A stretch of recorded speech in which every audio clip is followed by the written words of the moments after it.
ఆ నగరంలో గొప్ప గొప్ప పిరమిడ్లు కడుతున్నారు. మా ఊర్లో ఏ విధంగా అయితే ఇప్పుడు కడుతున్నారో సేమ్ అలాగే అన్ని సంస్కృతులు ఇలాగే మొదలయ్యాయి, ఇలాగే హెచ్చయ్యాయి, అలాగే సర్వనాశనమయ్యాయి. భూమికి అంటుకున్నవాడే బతుకుంటాడు. పైకి వెళ్తాను అనేవాడు పైకే పోతాడు. భూమికి అంటుకోండి, బతుకుతారు. ఓ గొప్ప గొప్ప పిరమిడ్లు కట్టేస్తున్నారు. ప్రభు అన్నాడు, ఏమయ్యా నాకు అహం, వీళ్ళు దాసులు, వీళ్ళ మీద ఇంకా పని పెట్టండి, అన్నమేయకండి అని అన్నాడు. అవునా, సొదొమ గొమొర్రాలకు ఏం చేశాను నీకు తెలీదా?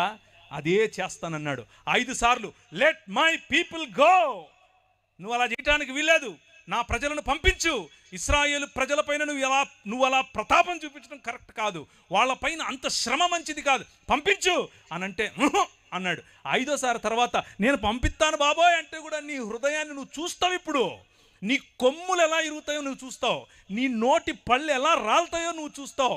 నువ్వు నీ కళ్ళ ముందు నా పసిబిడ్డను, నేను కన్న నా కుమారుణ్ణి, నా జ్యేష్ఠపుత్రుని నేను తీసుకెళ్ళిపోతా, గద్దరెక్కల మీద మోసుకుని తీసుకెళ్ళిపోతా. ఇందులో దేవుని గుణలక్షణం మీకేం కనిపిస్తుందో? మీరు మీ ఇంట్లో పనిచేసే వ్యక్తి పైన ప్రతాపం చూపిస్తే దేవుడు తన బిడ్డను ఎలా తనేమంటారు గద్దరెక్కల మీద మోసుకుని వెళ్ళాలో మోసుకెళ్తాడు. మీ జీవితం ఫరోలాగా కుప్పకూలుతుంది.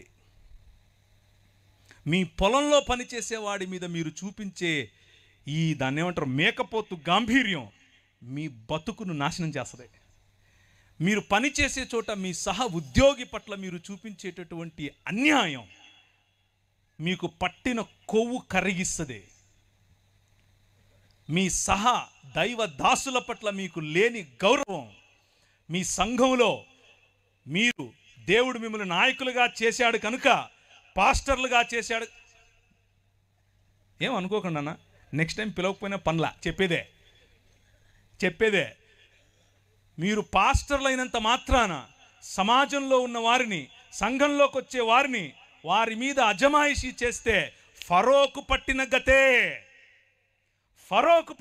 ఎందుకంటే మన దేవుడు, ఆయన హృదయం ఎక్కడ నలిగిపోయే ప్రజలుంటారో, ఎక్కడ వేయబడిన ప్రజలుంటారో, ఎవరిపైనైతే మీరు ఇంకా ఎక్కువ భారం పెడతారో అక్కడికి గద్ద తన పిల్లలను తన్నుకొని పోయినట్లు వచ్చి తన్నుకుపోతాడు. మన మూతి పళ్ళు రాలుతాయి, మన కొమ్ములు ఇరుస్తాయి.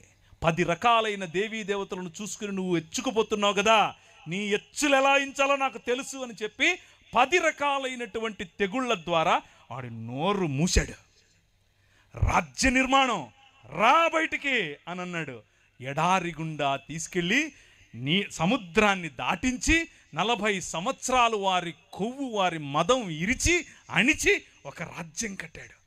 నేనే నీకు కింగ్ అని చెబితే వాళ్ళు అన్నారు, వద్దులయ్యా మాకు నువ్వు కనపడటం లేదు, కానీ